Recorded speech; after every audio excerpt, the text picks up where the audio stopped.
legendary podcast of sports entertainment. It's Brad, the dad, and Father Greg, the SmackDaddies.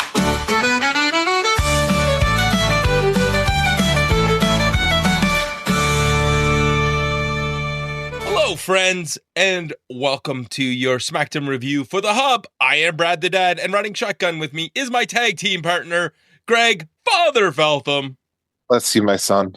And Greg is wearing his Bulldog shirt. That's right. Bulldogs, big game tonight. Playoffs are here, so. Are they playing somebody that we should be aware of? They're playing Texas Longhorns. Oh, okay. Yeah, And their playoff game tonight is against Texas, so I will not be home, I don't think, during the Georgia game tonight. So the game starts at local time here. It's 5:00.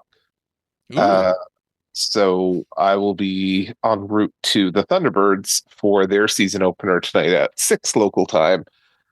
So I will be doing my best to follow along. And how did the tournament go up in lovely Berwick, Nova Scotia, which, by the way, is three exits past nowhere? The tournament was it's still ongoing. They play their third game today. They will not be moving on into the semis tomorrow. Was a loss and a tie last night, but I too did not get in till late last night, Brad. We pulled in here about 11:30, I think, is when we got home, because it's been an hour and a half drive, and I was texting with a mutual friend of ours last night, and I said, while Berwick is the apple capital of Canada, I believe, or it's the apple capital of Nova Scotia. It's one of the two, regardless. But Berwick is so small that their Tim Hortons is one that doesn't have a drive-through. So you actually have to get out of your car, get your fat ass out of your car, go inside to get your tea or your coffee or whatever, and try not to slip and fall on the sidewalk because it's snowing and freezing ice and all that stuff all over the sidewalk. It's like you're taking your life into your own hands just to warm up. Yeah, it's one of those weird situations in Nova Scotia where we got rain in the Halifax metro area, but the moment you left the microclimate that is Halifax, warmed by the harbor, you got into the insanity that was everything else. We thought it was going to be a lot more difficult coming home last night. We were expecting a lot more, snow and snow accumulation on the road. Surprisingly, it wasn't. But going down yesterday morning, it was, wet, and it was like a wet snow type thing on the way down, which was okay and fine and good, but everything was clear last night, and it was like high level snow, but it wasn't accumulating. It's funny, my wife on the way back, you throw the high beams on in the car and it's like you've hit hyperdrive. So, but it wasn't going anywhere. It wasn't really landing and sticking. So, yeah. Shout out to the new Star Wars series that started on Disney Plus, the Skeleton Crew. Highly recommend for those Star Wars nerds out there. Also, I would say anybody our age who grew up watching things like The Goonies, because it's got a real Goonies vibe to it. Got a Goonies vibe to it? Okay. All right. So okay. Goonies meets Star Wars, which I really like. I went to a teacher party last night, Greg. Yes, you did. I got a text telling me that you were going to a party last night. How was said party? A drunken escapade for everyone but Brad. Fair.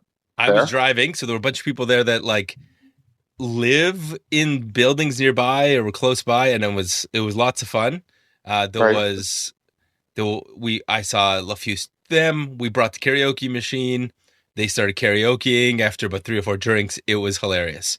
Oh, and good. It's one of those old karaoke machines that's supposed to have a CD player in it, but we just tech it. So it's like, okay, we're going to play Netflix or YouTube on the TV and put the and there's lots of karaoke's on YouTube, and they just use that as amplification. So they were just singing somewhat on beat, somewhat in tune, but everybody was drinking, so it didn't really matter.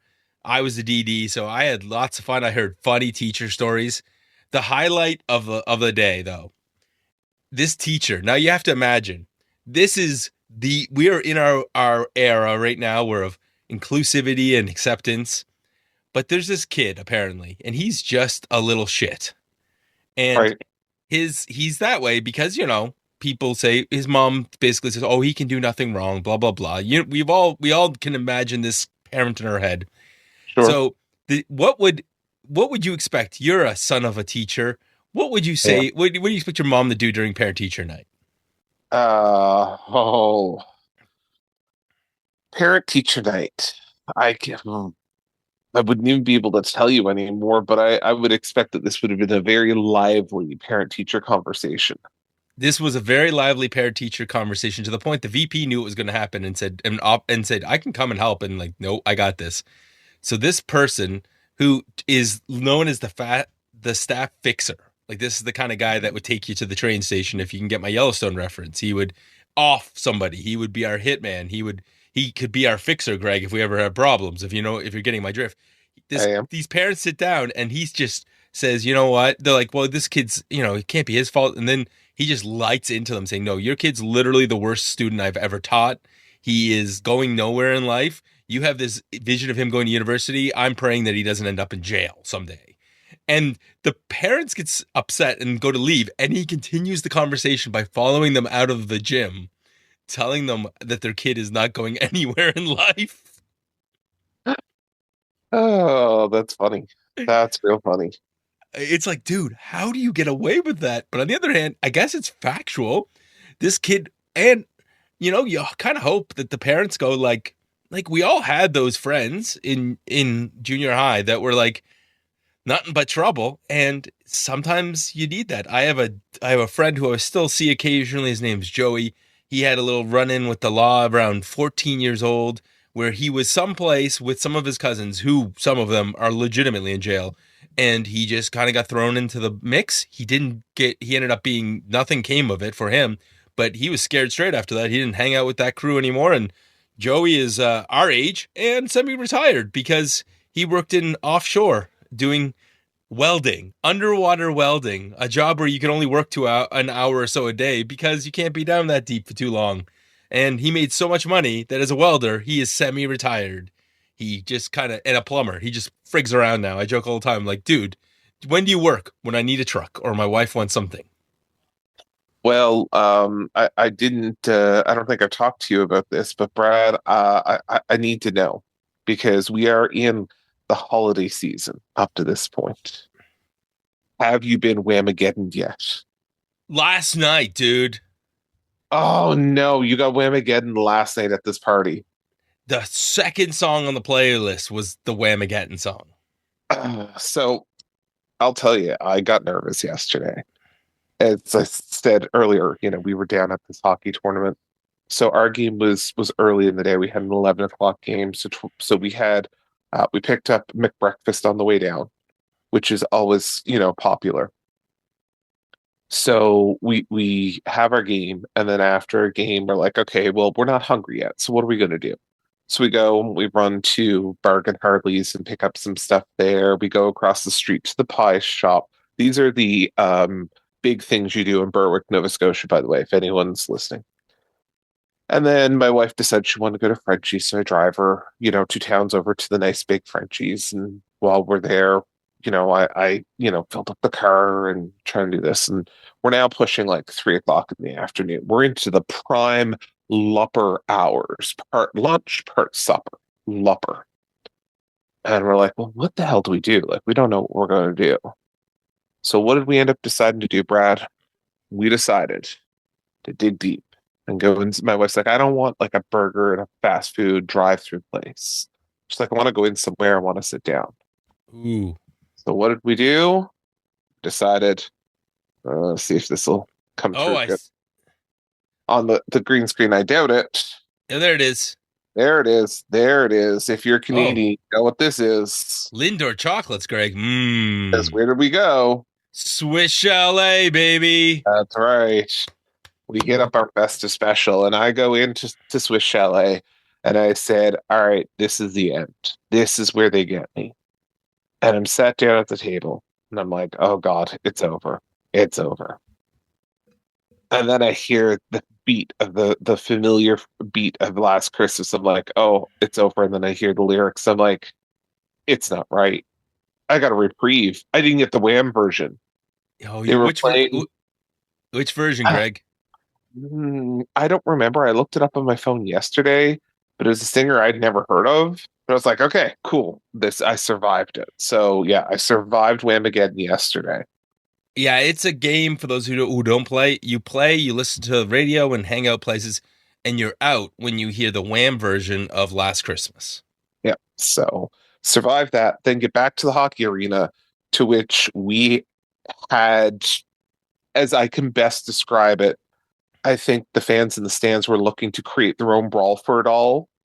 As we ended up having police come, and yeah, it was a fun time had by some, which I was able just to sit back, and my kid, who is across the way from me, just sends me an emoji. That's all he sent me, and it's that bucket of popcorn emoji. And I'm like, yep. And I'm just nodding to him. Yep, that's. It's Berwick, dude. Like, there's nothing to do in Berwick. So the fact that there's a fight on seems right to me, Gregory. Oh, it gets even better because it's Dartmouth parents in it. Yeah. Okay, so yeah. I know you spent your adolescent in beautiful Newfoundland, and you've now settled in lovely Nova Scotia. I will tell you, in all honesty, the most conflict in my life was in high school, and I went to a high school where there were race riots, like actual 100 people brawls on fields. We're at Cole Harbour Place, Auburn High School versus Cole Harbour High hockey games. The fights there were more fights in the crowd than there were in the on the ice. The players, like, they all kind of played together because there was at that point just Dartmouth and Cole Harbour. Most of those kids were from Cole Harbour, so they played on the Cole Harbour Red Wings together. Right. So they all knew each other. They just happened to be on two teams for because two high schools. But man, the high school fights. So the fact that you have trashy parents who are about our age, who probably were in high school around the time I was there, who got into a fight over like adult. Is it this is your son's like U14 hockey? U15. Yep. Yeah. So U15 brawl. U15 high school hockey. Yeah, it's yeah, it is what it is. But yeah, that was my night last night. So we left down there, I don't know, like 10 o'clock. And well, I texted you, I think it was 20 past 10, I think, was when we were getting ready to leave down there. Maybe we got home here at 11:30. And then you started SmackDown. You worked out, right? Yeah. No, it was 9:40 when I left in there, because I was like, oh, Brad is probably just starting SmackDown now, forgetting that you were out. I remember now. Yeah, it was just after 9:40. I'm like, oh, that's Brad's starting SmackDown time. It usually is, but I ended up starting SmackDown at midnight, and then I watched until I started dozing, and then I woke up and watched the rest this morning. But yeah, it was, oh my gosh, Greg, this was actually, I think the curse is over. We had a good episode of SmackDown because they have something to build to. Before we start, let's talk about this. This is episode 1320 of Friday Night SmackDown, live from the Target Center in Minneapolis, Minnesota. And Brad, before we get going, let's start with the episode name for tonight's show. I feel okay. Here we go, Greg. What is our episode name? Our episode name tonight is Shortys and Low Blows. Shortys and Low Blows. That's a great name, Greg, given the throwbacks and the callbacks for this one. Yeah. So, all right, Brad, let's kick tonight off. Okay. Recap 1.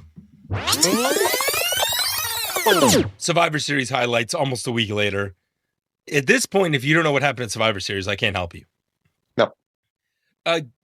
Overall, Greg, thoughts on the show? Were there highs? There are definitely highs and lows. How do you feel about the show? Survivor Series, the only thing I saw that I actually watched was the men's match. I did not get a chance to get back and watch the other stuff. I was able to see the highlights on this. Overall, Survivor Series to me felt like a big nothing burger, if I'm being 100% honest, because there was nothing really special on it. And I hate to say that with two War Games matches and a title change, but like it was no different. Like there was no draw, there was no allure. Like you expected something big to happen in that show with the Paul Heyman CM Punk, whatever we were going to get, and we got a whole lot of nothings. So to me, yeah, it was a nothing burger. I enjoyed the show. I got to be honest with you. That was probably I sat down, watched it live. A couple times I paused and like did stuff and let the player catch up. But it was one of those things where the women's match had some messy spots, but the men's Right. match had a great story. And that's all Yeah. I was there for the bloodline story. So everything else to me was like, that was the cake. Everything else was the icing. And the icing had it was an amateur cake decorator the same way like when I decorate a cake. That had its spots that were great. There were some other things you were like, But yeah, I mean, But it's the problem is that they are building towards like too many things at once right now. The Netflix drop and the Saturday night's main event, which is going to be a bigger show, I think, even than War Games was. here's the thing that I look back on. I'm trying to look back at this objectively, but we've had some overseas shows this year that blow Survivor Series out of the water. Oh yeah, and where every match top to bottom was a highlight reel match, and there was too much sloppy stuff in there. So what you're saying is like we've had a lot of 8s and 9s, and this was a solid 7 show, maybe a 6, and Yeah. that's the problem because you're grading it on that scale. If this was WWE 3 years ago, that would have been a blowaway show. 100%, 100%. Yeah. But to me, this was a good effort. It was a solid C effort on this show. But yeah, it isn't one that I'm gonna really go back and want to read. Well, it tells you about the level of engagement or involvement that I haven't even gone back to go and watch the matches that I haven't seen because I see no real need or draw for it. So a week later, they start going over the injuries. I mean, you could tell Jimmy. I mean, this injury was broke. Jokingly, people have heard some say the injury was broken by ace reporter Jay Uso. Jimmy broke his toe on his dive off the top. So, Yep. not surprising. The one that was surprising in the injury report was Tama Tonga, who tore his bicep. Yeah. And they credited the CM Punk beating on his thing. I don't know if that was it or if it was something else. Tama, that's a big one because Tongaloa. Was it Tongaloa, not Tama Tonga? Yeah, it's Tongaloa suffered torn bicep. Tongaloa. Okay. Well, on the other hand, it's Tongaloa. So, And then Bronson Reed destroyed his foot. Yeah. When you could see that right from that moment he landed, he never got back up. No. And he struggled to get to the corner.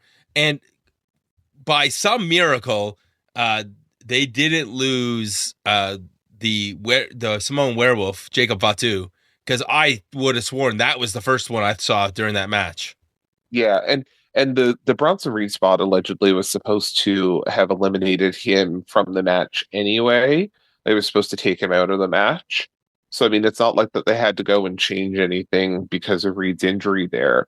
But yeah, I mean, it's terrible with his broken foot, and I think they said that he broke his ankle too or something. It's like it's I do not expect to see Bronson Reed for a long time. Like that's going to need a lot of time to fix up, unfortunately. But yeah, I thought for sure as well that Simone Werewolf ended up doing something to his knee, but Fatu, yeah, he was good at selling there, so that's great. He and this is not the first time he's caught us either with selling. Oh no, and it's their this. I like how they tried to rehab them here because they don't have Roman, and without Jimmy, there's no bloodline on this show. So I thought that was what they did just right after this by having them. I mean, we saw a rare sighting. Can you imagine? You got your ticket to SmackDown tonight, and you're Apollo Crews, and it's like, what am I gonna do today, boss? You're gonna get kicked in the face. Yep. You know what? This is actually the best use of these arrival shots that WWE has done yet. Well, And now it makes those arrival shots really smart. They can't do this every week, Greg.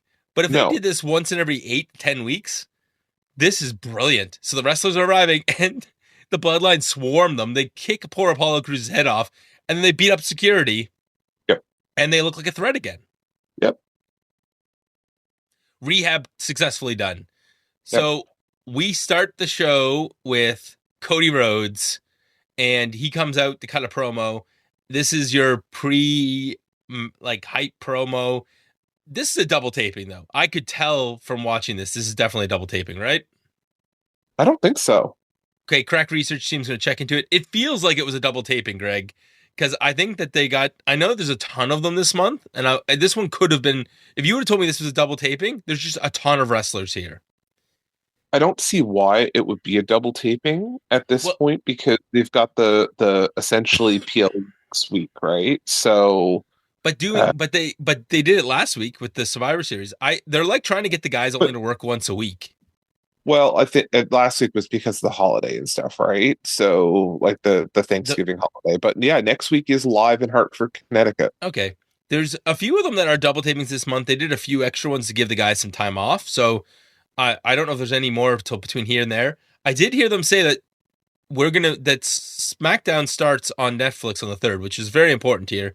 Because in Canada, I was like, where are we going to watch this if it's not on Netflix? Yeah. Yeah, no, for sure. So Cody's out. He starts talking about how he wants to get his hands on Kevin Owens. It's Saturday night's main event. It's really hard with this because I keep wanting to call it Sunday night's main event. I know. That'll be what our review show is called when we do it on Sunday morning after the watching Saturday night's main event. Yes. Chad Gable comes out and he's talking about how great he is. He's the greatest athlete that came out of Minnesota. The crowd's like, yay, Chad! And then he quickly talks about the transfer window and how they're going to realign the rosters. Basically, cough, cough, Roman Reigns is going to Raw, cough, cough. Yeah, it's like, not this transfer window crap again, right? It's like, what are we getting now? The cross-brand invitational shit all over? Like, no. So Chad says that's why he left Minnesota. The crowd boos. And he looked up to Cody. He carried himself like a champion. But you're a bad friend. And that's something that you'll never be. You're a bad friend. And you remind me of Otis, which also gets a big boo. And then Chad sums up his bad friend thing. And I like how Cody draws attention to something, which is Chad is a guy who maximizes his minutes. I mean, a few years ago, you were Shorty G and the crowd chants Shorty G. But he's like, I was Stardust. And then we get a Stardust chant. As God is my witness, I never thought we would hear a dueling chance for Shorty G and Stardust. No, that was not on your bingo card. So Chad cut them off and said he wants to whoop his ass, and he would if he wasn't in this nice suit. So Cody accepts the challenge. We're getting our match. Greg, this was great. This was a simple setup for a main event. It was. That's what we had here. Was this to get us to a main event tonight? Okay, I have if Chad Gable was 6 inches taller, I had this in my notes for the end of this, but it fits in perfectly here. He was 6 inches taller, Greg. Sure. He would be world champion multiple times by now, right? I would say it's a distinct possibility, yes. So I hope they someday push this guy to the moon because he's got everything. He can lead a faction. He can wrestle like a machine. And yeah, he can play both sides, heel or babyface, depending on what you needed. Yeah. Plucky underdog Chad Gable is a great story, and little bully Chad Gable is a great story. I hope he ends up for this. And this match later, like spoilers, that was my favorite match of the night. The final match? Oh, yeah. Oh, by far. Wasn't even close. No. Especially considering what we got next, which was our final quarterfinals preliminary match for the U.S. Women's Title Tournament. Tiffany Stratton, Naomi, and Elektra Lopez. Elektra Lopez, I was worried because she doesn't wrestle very often how she was going to look in this match, but she was not the problem. Hold on. We've got a couple of things that you need to cover. First was the backstage segment between Naomi and Bianca Belair. And yes. Stealthy. Yes, that's right. And how they got into it and they attacked. That's right. I forgot about that part. Yes. there was the attack, Greg. They had the chat Yes. and the whatnot, and then we had the beatdown, which ended up leading to a match later where we're gonna get Piper versus oh my gosh, you just said her Piper name, versus Bianca. Bianca. Yeah, Yeah, and then the other news: okay, go Jesse ahead. the Body Ventura will Oh be yes, on that was commentary. that was during the entrance. I had that in the notes to start the match. I was like, Yeah, and they announced Jesse's going to be in this, is going to be on commentary. I'm not. I'm worried because it's been a long time since Jesse's on commentary. Like, as long as he's the third man in a 3-man booth, this is fine. If he's yeah, expect to be the color guy on his own, this is a bad idea. yeah. He's going to be the third man, right? He's going to be the yeah. That's what we're going to get here, and I would expect nothing more than that. Okay, I do have one that I want though now. Michael Cole, Pat McAfee, Jesse Ventura. Let's go. Might happen. Might happen. Again, college football's come to an end real soon. And he's already been announced to come back to commentary. So I don't know how they're going to shuffle the commentary teams, but that's what I want. I want Michael. I want Pat. I want Jesse. And Jesse can be full heel, and Pat can be his lovable babyface self, and we're good. Yeah. Yep. I like how Greg's avoiding talking about Tiffany Stratton, Naomi, and Elektra Lopez. Not avoiding at all. Why would you not want to avoid this? Again, I thought Elektra would be the problem, but it was Naomi was off this night. Like there was something wrong. So before we even get to the match, right? This is where they come out. Of course, they announced Tiffy from Minnesota, from her home state. Tiffy, who's playing the heel, but is also playing the hometown hero in this one, right?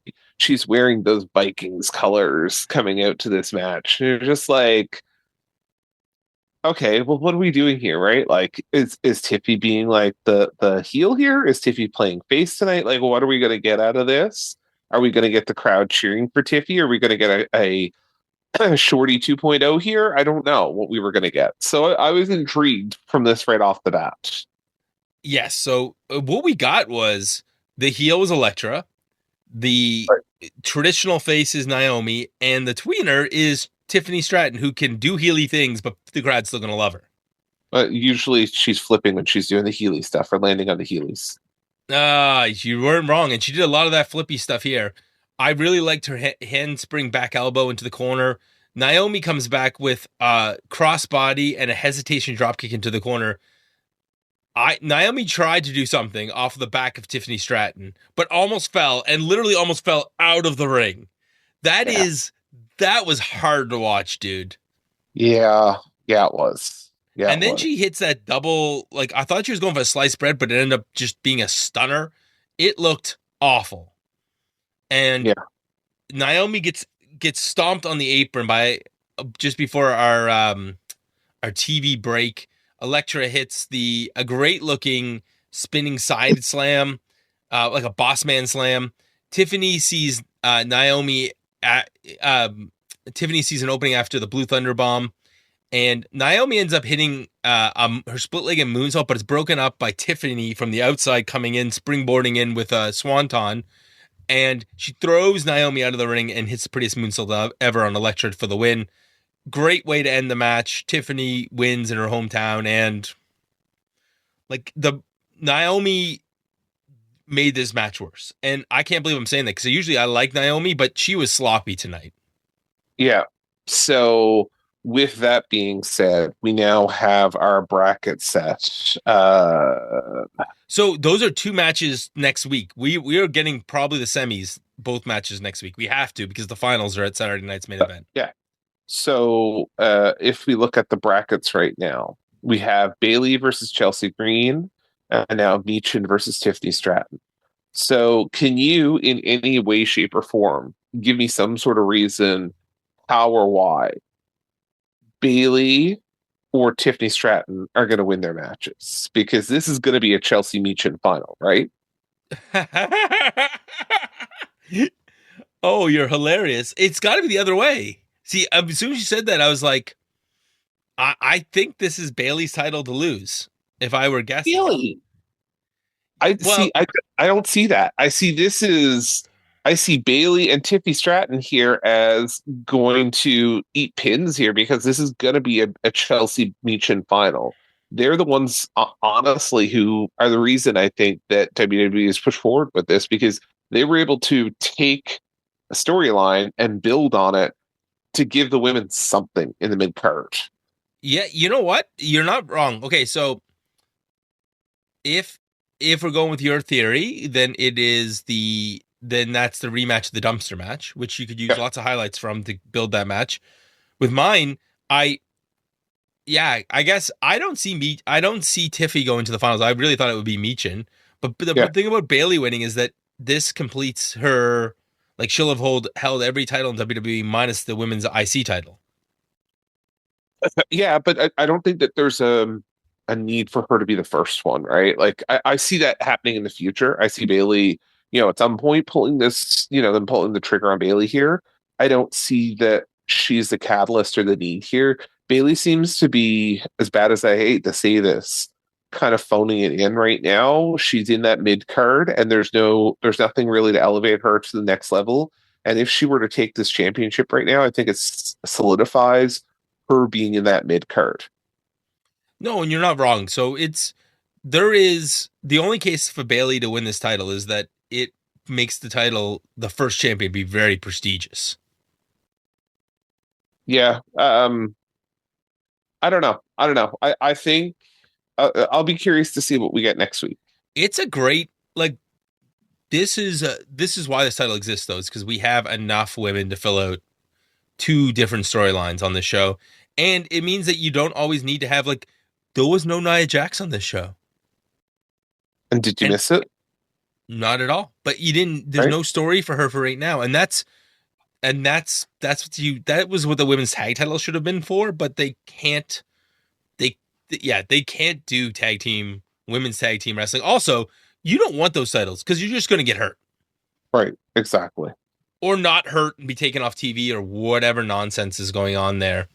So that was a great fit match. We're going to have 2 good women's matches next week, plus a great one on Saturday night's main event. Something happens in the back, and Angelo Dawkins and Montez Ford are both laid out. Nick Aldis is screaming for doctors. He's walking away. And he runs into tag champs. He's like, "Hey man, the match is off. Like, they can't wrestle." Johnny Gargano walks in, and it looks like he's talked his way into a match with the Machine Guns. Let's put a pin in this, because I think that we know who attacked them by the end of this episode. I think I knew who attacked them at this point in this episode. Well, who attacked them? This 100% is going to be Ciampa. Yes. Right? This is 100% going to be a Ciampa thing. And I kind of saw that kind of with the, coming from a mile away. However, at this point, are we not getting sick of these whodunits in the backstage area? Like, the backstage area of WWE is becoming like the parking lot in NXT. Yeah, I think you should walk around with a buddy system. And, well, just think about the people that got taken out tonight. Also, I feel like you could make a case, if I was going to be very woke or, put a different lens on this, if I was going to use some critical race theory, we had 3 African-American wrestlers assaulted in WWE's backstage area with a white authority figure. Sure. And then you have, and then in a little bit, you'll have another one who's like our truth and talking to himself. So, oh yeah, and then also the and Piper beat up Bianca. This is WWE. I mean, there's a lawsuit waiting to happen. Somebody get somebody on this. All right, let's keep going. Greg's like, before we get canceled, let's just keep moving. Recap 2. Who shot Jade?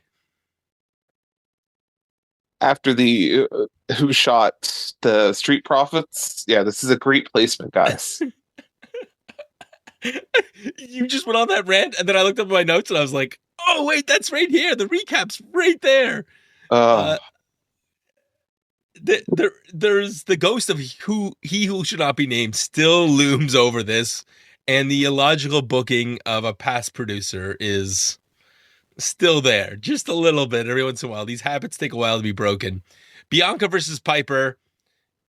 The story, before we even got into this, we hear about how Jelly Roll is the change maker of the year, and how there are WWE wrestlers in the Power Slap game. Greg, did you know there was a Power Slap game?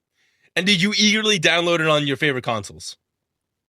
No, at this point, I didn't even see this because I obviously fast forward to this part of this. Oh yeah, Jelly Roll Changemaker, Power Slap. There's so many of these little things they squeeze into the show that at this point I'm starting to really wonder whether or not you and I watched the same show, right? Like, I skipped over stuff earlier, you skipped over stuff later. Listen, we definitely watched the same show because we saw Bianca. This story of this match was that she's got busted up ribs and she can't do her power spots. So this was a ton of Bianca selling and Piper just beating on her, drop kicking her in the ribs. The part where she drop kicks Piper and lands on her back and winces, and then Piper just bounces off the ropes and squishes her. That was great. That sequence was just brilliant. Yeah. Abdominal stretch, senton. She's really attacking the ribs. We then have Bianca hit a big spine buster, and I love how she keeps trying every once in a while to do power moves. It can't. The crazy spot for me was when Bianca was sitting in the corner and she dodges the Piper cannonball into the corner, Greg. Ouch. Yeah. Ouch is right. And Bianca then tries her alley-oop, but gets caught in a power bomb. Also an ouch. But the highlight was to finish this match. Chelsea gets up in the apron. She gets thrown into the ring, laid out, and then while Piper's on the top ropes, Bianca just goes over and snatches her, picks her up in the KOD position, and then KODs Piper onto the beautiful Chelsea Green, and everybody is squished, and Piper loses, Bianca wins, because God forbid Piper win anything. Well, this is kind of where you start to wonder, right? Like, and you hope that nothing happened here to Chelsea, because I mean that did not look like a fun spot. I hope that they were able to protect her, because Greg's dream of our favorite Canadian winning The U.S. title. The Canadian title. It'll be retrained right away. Oh, she could. I mean, that sucks to do it the very first thing, the U.S. title, and then rebrand it. Like, but yeah. Oh, they would have so much fun. So recap 3.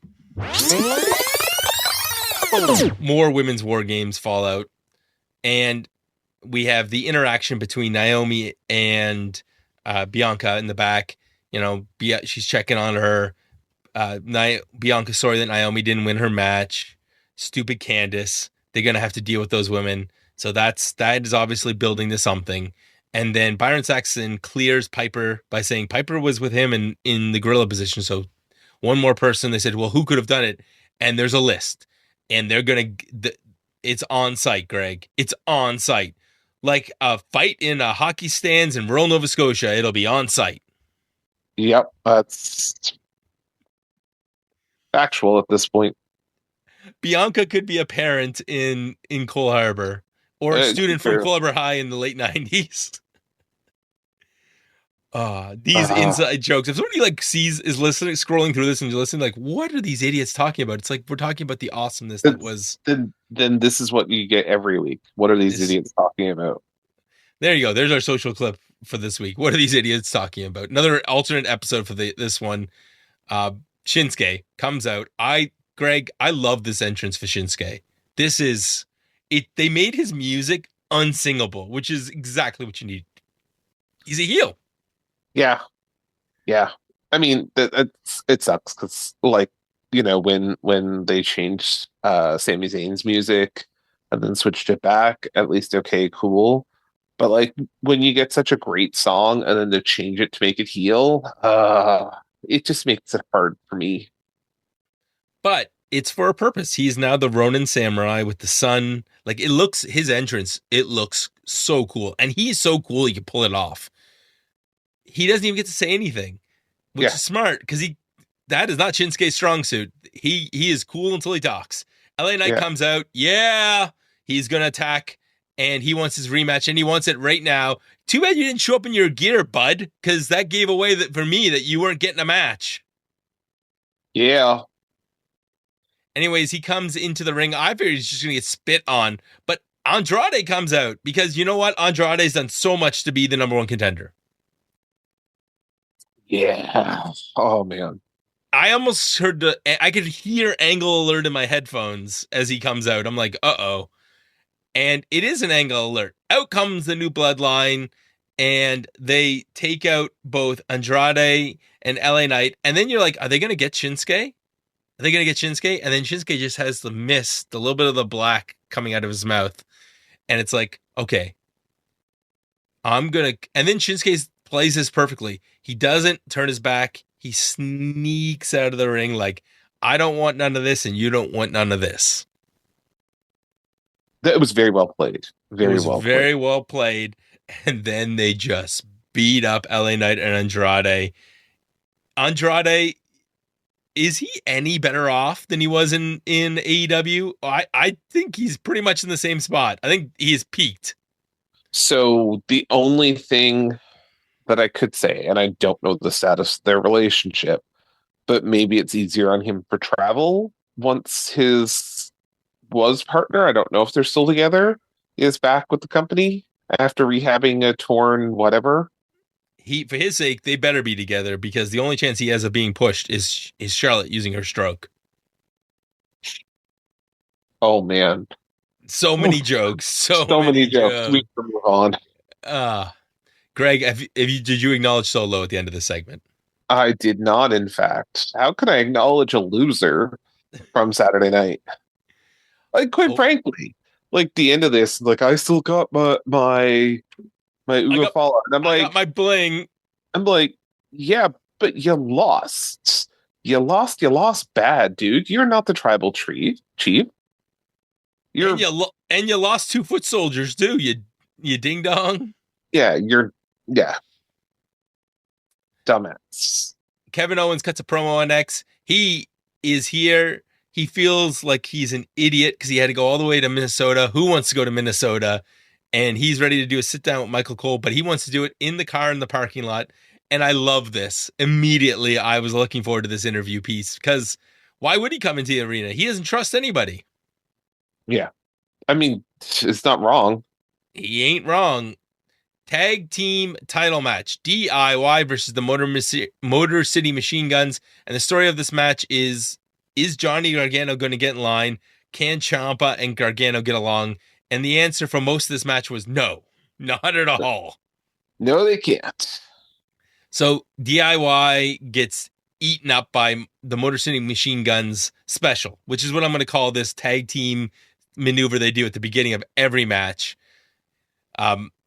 Ciampa tags in Gargano, tells him to get him, but he doesn't do the mean thing. So Ciampa immediately tags himself back in. He takes a ton of damage, including like some of the cool moves that the Motor City Machine Guns do, where he has him draped over face first on his back. They jump and stretched him over his knee, and he jumps like a double stomp on the back, then picks him up, and Ciampa gets kicked in the back of the head while eating a flatliner. Like their tag team offense is spectacular. The Motor City Machine Guns can do no wrong when it comes to tandem, Greg. 100%. 100%. Then one of the machine guns is on the outside. We get a tag to Gargano, and Ciampa's like, get him! And then when he just throws him back in the ring, Ciampa's all over Gargano. Why didn't you throw him into something? Why didn't you attack? And then finally, they get into each other's faces. Gargano pushes Ciampa to his butt and says, I'll do this myself, which is hilarious because their tag team's name is Do It Yourself. Ciampa rolls out of the ring. He's screaming at the announcers. He's grabbing a chair. He's throwing a tantrum. Meanwhile, Gargano's back in the ring. He's about to eat the skull and bones. Ciampa pushes the chair, and the referee gets distracted, and Ciampa turns around and low blows. Gargano, you mean? Yeah, sorry. Gargano turns around, and he low blows. It's not Shelley, it's Sabin. He gets Sabin. Shelley's on the top ropes, shocked. When he goes to talk to him, he gets super kicked into next week. and DIY hits meet in the middle, and they win. But I was gonna say, but when he does that low blow, it's not just the low blow; it's the look on his face. It's the if you've ever watched it, and 'tis the season, right? Yeah. If you watch the Grinch commercial or the Grinch show, and you see that smirk come on his face, that's the look that Johnny Gargano gave us here after he low blowed David. This is a social post for this week, Greg. At some point, I'm going to have Johnny Gargano smiling during this image, and then have the Grinch's face come up over it and go and just You're a mean one, Mr. Gargano. Yeah, he definitely is. And DIY cheat to win. I love this. They are heels, and it fits because of recap 4. We see them win again, Greg, and Candice comes in to celebrate with them. But, I think there was a fourth person at some point that should have been in this shot. Yeah. Wasn't there? Wait, is there? Hold on, my lights are still on, right? Yeah. Yeah, they didn't get shut off? No. Okay. Anyways, it fits. The three of them as a little heel unit. I love it. I love it to death. These guys as douchey heels, it'll work. And eventually they can have another face turn, and Gargano can redeem himself and turn face. But it doesn't really matter. Like this, I look at who's like by adding the machine guns to the roster and already having the Street Profits there, you have too many face teams. You need some heels. Yeah, my only concern here is like, are we now just gonna get these guys feuding with two guys and girl factions, right? Like, so the Street Profits, are we gonna get a feud with them with Who are the machine guns gonna pick up? They need a female. Well, that's what I mean, right? But Legado del Fantasma, like, is it just going to be two guys and a girl all the time? Are we gonna get them in intergender matches? But on the other hand, tell them now. They got the titles. It makes this show way more entertaining, Greg. I love this. I think Gargano's heel run with The Way is highly underrated. Yeah, no, I don't disagree. So I'm very excited to see this next. So we have a great, it's just you're the only concern. You're right, but it does. If the machine guns can find one more, then this actually works really well to have all these mixing and matching parts. I'm hoping we get some. The one thing I am excited about the transfer portal is that we can get some people who are stuck on these two shows off. Like if we can get Carmelo Hayes shipped out of here, this will be the greatest decision ever made. Speaking of Carmelo Hayes, I know we got to get through a Michael Cole interview first, though. Oh, I threw to that, but I was like, yeah, I just know I can hear it in your heart, Craig. All you want for Christmas is Carmelo Hayes on Raw. All I want for Christmas is to get to that segment. Michael Cole says that he's in the back. He leaves the broadcast area. He goes outside. He's cold. Owens and him. This is a master's class in improv. I don't know I think they had a point to get to, but they definitely did not have anybody there, any way to do this. Right. And Owens invites him into the car. The windows are down, and we have a balmy 68 degrees. And Kevin Owens points at the fact that he was meeting out here. Cole's like, we have a nice studio set up inside, but he doesn't trust WWE anymore. Michael Cole says that he's looking that he dropped some incredible breadcrumbs here. Cole asks him about, what have you done and how have you done it? And he says, he betrayed me. He's like, I don't trust anybody in WWE. You're the biggest Cody Rhodes supporter. You're his little cheerleader, Michael Cole. And Cole asks, other people have betrayed him. He's like, I expected Jimmy and Jay to side with Roman and to do this, but I did. And when it comes to Sami Zayn, I'll deal with him later. Greg, that is the big, I think out of all of this stuff, that is the big breadcrumb coming out of this. Yeah, agreed. I hope that breadcrumb's picked up in the Royal Rumble. I hope so too. That'd be great. So we have Kevin Owens basically just go off and say that everybody's against him And finally, Michael Cole's like, you should look in the mirror. And Kevin Owens with the line of the night, what I see in the mirror is a handsome man who's right. I can't do this recap any justice. They were riffing off each other, and Kevin Owens finally throws Michael Cole out of the car. And when Michael Cole thinks he's going to get an apology, Kevin Owens just simply raises the window on his car and drives away. It was great. It was the comedic timing in this was perfect, and it was really funny, but did its job. He feels that he's a justified heel who hates everybody and is going to go after his best friend and former tag team partner at some point. Yeah. Are you not excited for a Kevin Owens, Sami Zayn, a proper blood feud? I am, but I also don't want to see it too because I like the two of them together so much. Right? I honestly think I would rather at this point see Sami Zayn turn heel with Kevin Owens.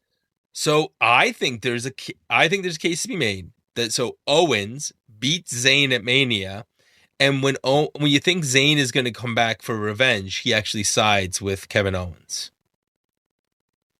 And if you heard our Raw Dogs this week, and I highly recommend their show, the Raw Dogs are Eric B and Randy C. They had kind of a theory floating around a little bit that we might end up with. We're building up a third bloodline faction.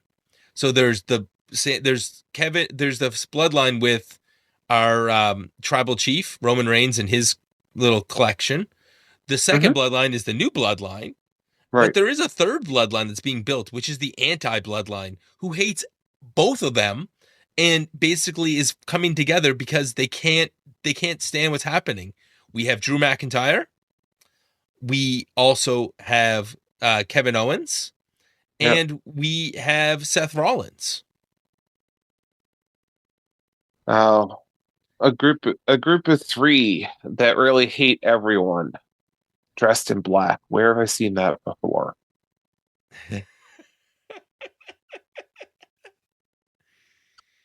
It'll come to me. Greg. But yes, they were black and white. They eventually took over black and red. They may come down from the crowd. Maybe chair shots in there. I don't know. Like, I'm just spitballing ideas here. You're doing a Shield one. I was thinking about the NWO when they originally started. It was three guys in black and white. The Hogan. Oh no, I was 100% going Shield. Well, the other thing is and then if you threw a tag team into that mix or a couple of women, there's stuff to be done here. And I love the idea that this bloodline story is spilling. And it's it gives a cohesiveness that this thing is across the whole show. And if we want cohesive wrestling, that's why you watch WWE and not AEW anymore, as I'm wearing my AEW t-shirt tonight. All right, let's get to the most important part of tonight. Oh my gosh. So Gunther's in the back talking with Nick Aldis. Like, meanwhile, that's a match I want now because I saw Nick Aldis and Gunther together. Like, give me that right now. Just hook it to my veins. I want Nick Aldis out of that suit wrestling at some point. Although I love that his body's healing up. Carmelo Hayes then comes in. He's the number one draft pick on SmackDown. How come he is not being treated that way? Maybe Melo should be over on Raw. We all agree. But we're getting a match with Melo next week, Greg. So who is Melo wrestling next week? This is where he turned around. He's like, "Yeah, see, that's how you do that. That's how you get stuff done." And there's no one next to him. And then he looks back at Nick Aldis, and Nick Aldis is left. It's just like, is he talking to little Jimmy at this point? Like, well, what the hell? Okay, so there is the worst possible outcome for this and the best possible outcome for this. I could see two different matches coming from this. So maybe there's a third option. I'm sure we're going to get the third option because we're not getting either the ones I want. So either the ribs on us and Andrade shows up. All right. I want that one just for you to lose your crap next week. You're just trying to kill me here. we're probably gonna get someone like LA Knight, which would be the most logical one. Like it'll be like Knight's way back to the title. See, I think it's going to be someone from Monday Night SmackDown, Monday Night Raw. So who do you think it's gonna be from Raw? Uh, maybe like I'm just going to go left field. Seth Rollins. Oh, okay.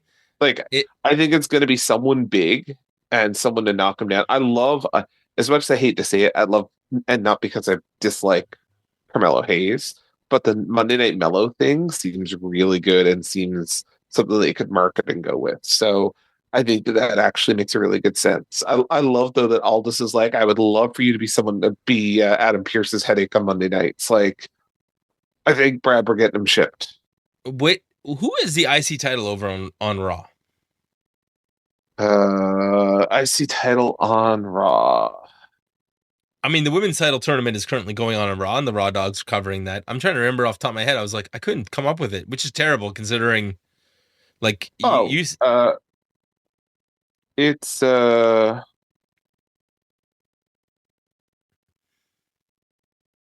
on, that can't be right. Who is it? Yeah, it's Braun Breaker. Right. So maybe that's who's showing up because they have a long history from NXT, and that would be, and then he could go over and feud with Breaker on Raw over the title, and they've had some incredible matches in NXT in the 2.0 tie-dyed color phase. There is another one that could show up that I don't think is getting called up right away, but will be called up in the next year. That you could just have him come in and have Mello lose his crap and lose to him and eventually build up to a feud with them, which is Tripp Williams from NXT. Yeah. Yep. Possibility too. But yeah, regardless, counting down the days. Yeah, and it's the best. I mean, we like Mello. I think we crap on his record. But he's too good to be this underutilized. Mediocre. What? Mediocre. Yeah, that's the problem. He should be treated like he's too good to be this mediocre. Yeah, he is mediocre, and he should be treated like. You think about the way they put Braun Breaker over, and Mello and him, I would put them at the same spot. Yeah, and except that one guy's a champion, the other guy doesn't even have a winning record. Does he even have a 25% winning record at this point? I think he's sub 25. I don't know, and I don't care enough to even do the math anymore. Our main event tonight is Stardust versus Shorty G. I tell you. And somewhere, some way, somehow, Voldemort is just exploded into rage. Yeah, how dare you push Shorty G this far? How dare you not? This should have been a squash match, 30 seconds. But Stardust and Shorty G, like, yeah, this sounds like something was main event a few years ago.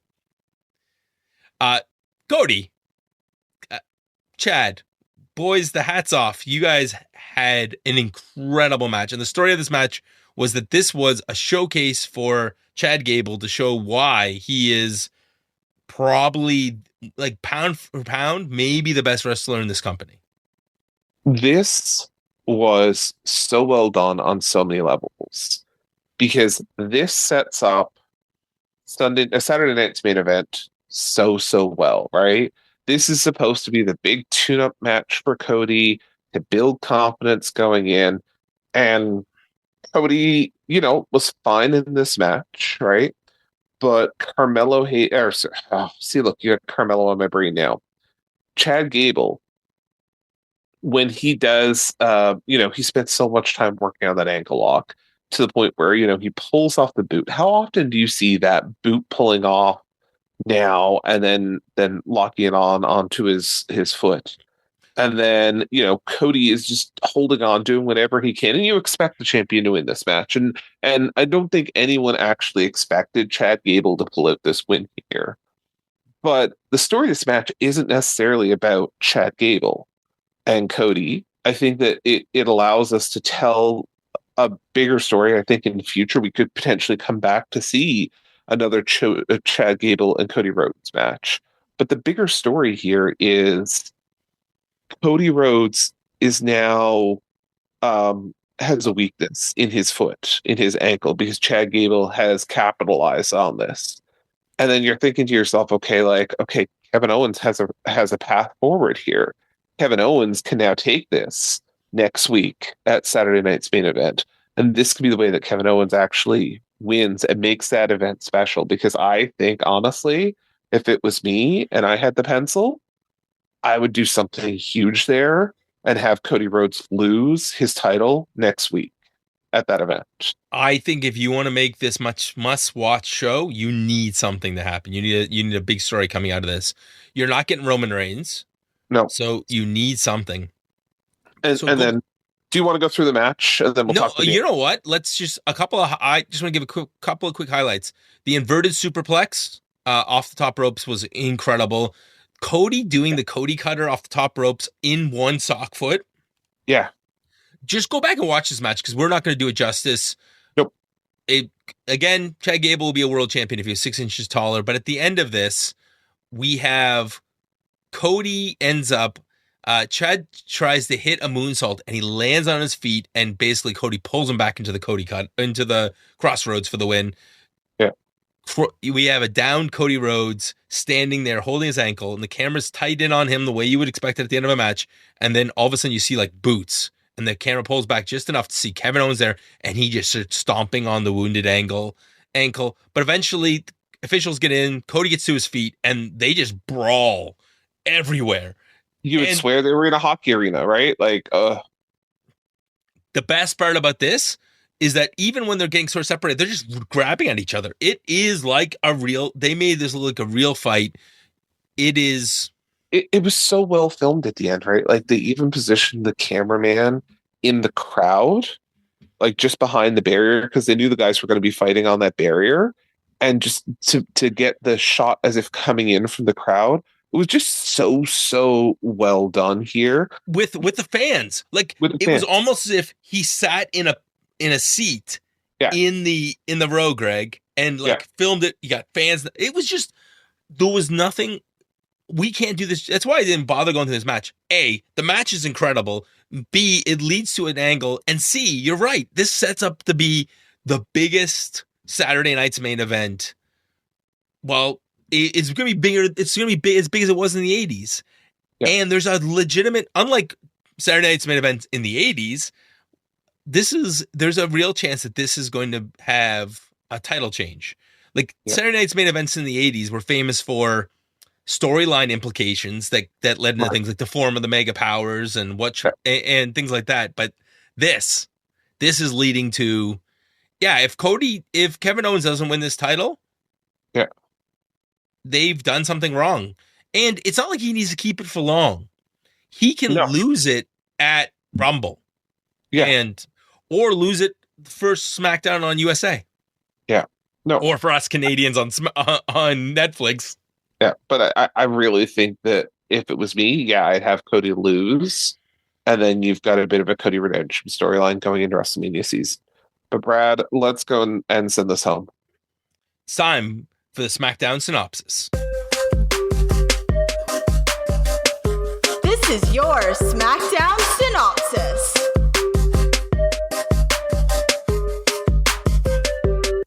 And today's SmackDown synopsis is brought to you by Huge Pop. Join our friends over on TSN, or you can catch them out here on the Hub. You can listen to them here. The longer version usually appears on the Hub. So again, the last 2 weeks, we've had 2-hour episodes with long-form interviews. Donnie and Jimmy do a great job with the interviews to talk about the news. They talk about all the wrestling. And you can also check them out on iHeartRadio and TSN. Greg, let's go back through this. And at the very end, we're going to do a quick 30-second, these are the 4 or 5 things you definitely need to watch. So as you're doing this recap and you're cutting things, just kind of make a mental note of things that, if you were going to make people go back and watch this, what would you actually make them see? So do you want to keep the War Games injury report? Because I don't count that as a recap. Do we need that? No, I think that's a digital exclusive. That's more like a... Yeah. Whoa, actually, this one. Yeah. It's... Nah. Okay, let's start with the Bloodline attacking in the back. That's a mid, yeah. It's again. Yeah. It's okay. Oh, Cody Rhodes, Chad Gable promo segment. Sure, we can keep this. Great match. It sets up the match. That's up the match. Tiffany Stratton.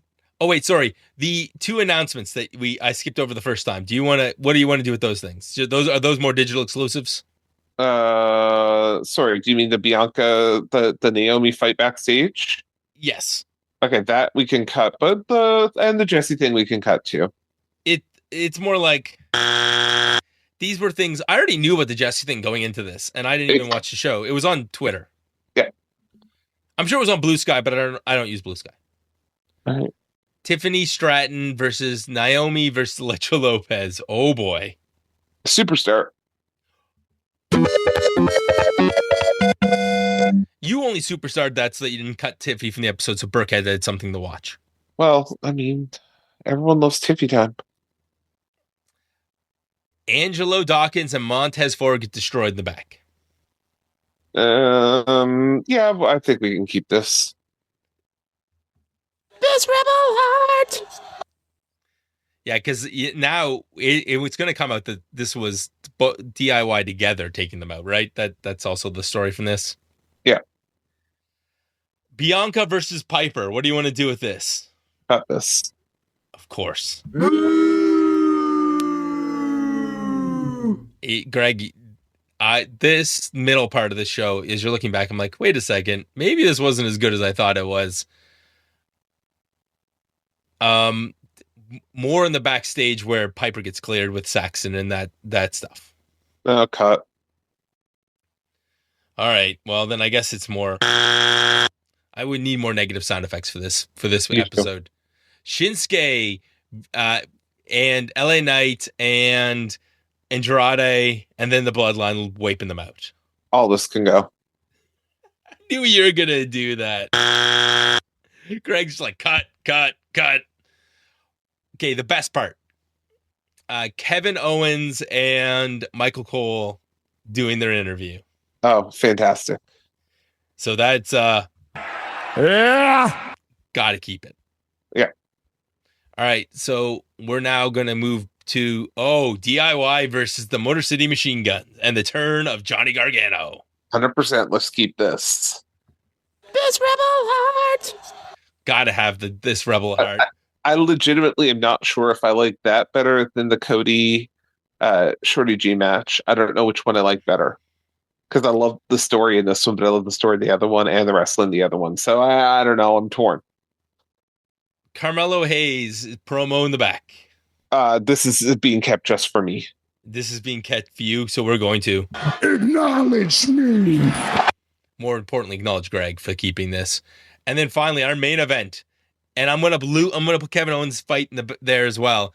Cody Rhodes, Chad Gable match and brawl that leads right from it. What are you doing?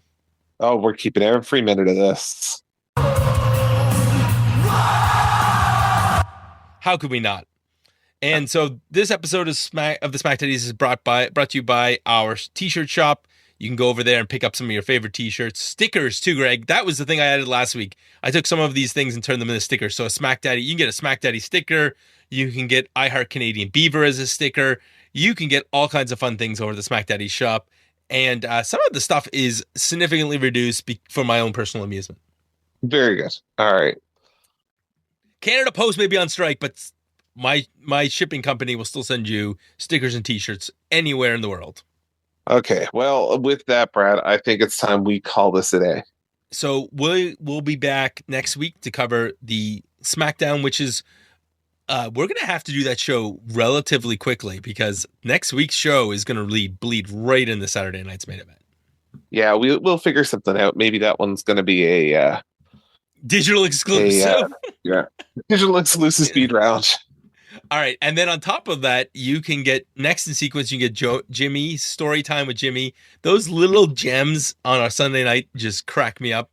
After that, the Raw Dogs are back. Eric B and Randy C will be taking you through Monday Night Raw, nearing the end of the USA Network, and you'll see probably 800 Netflix's Raw commercials. And Okay, the only thing I don't like about that is they haven't used one dun-dun, the Netflix dun-dun yet on any of them. Yeah, I know. It doesn't make any sense. Mm. There's an iconic song. Steve Swift's going to be back. He's covering all of things NXT. We're so happy to have you back here on the network, Steve. And then, of course, Donnie and Jimmy are back with the main show on Wednesday nights. They'll be taking you through the week of wrestling and talking about all things WWE, AEW, and all points in between. And then we'll be back here again, pre-Saturday night's main event. Probably some form of something between, it depends on what happens on the show, because with this not being taped, could be, I'll be very interested to see how they use this to build up probably one of the most important shows of the year, the return of Saturday night's main event. Yeah, we'll see. And with that, we the ones.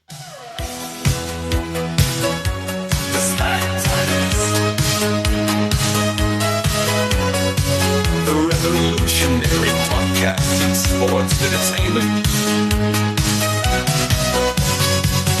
Father Craig and Brad, the dad bless you all, the lovely tales.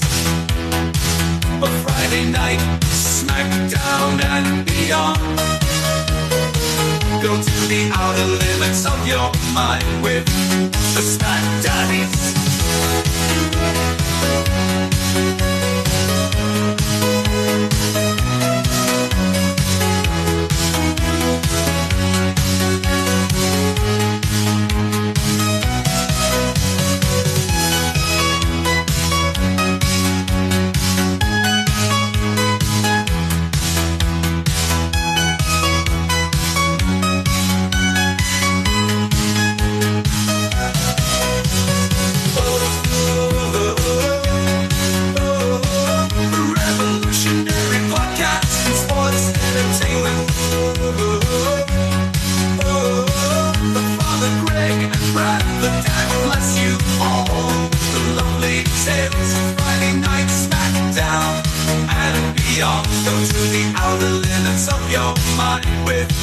The SmackDaddies.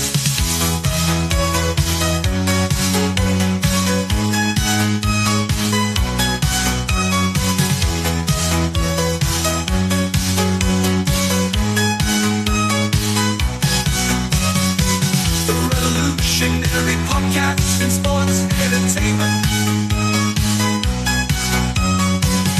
Father Craig and Brad, the dad bless you all with the lovely tales. For Friday night, SmackDown and beyond.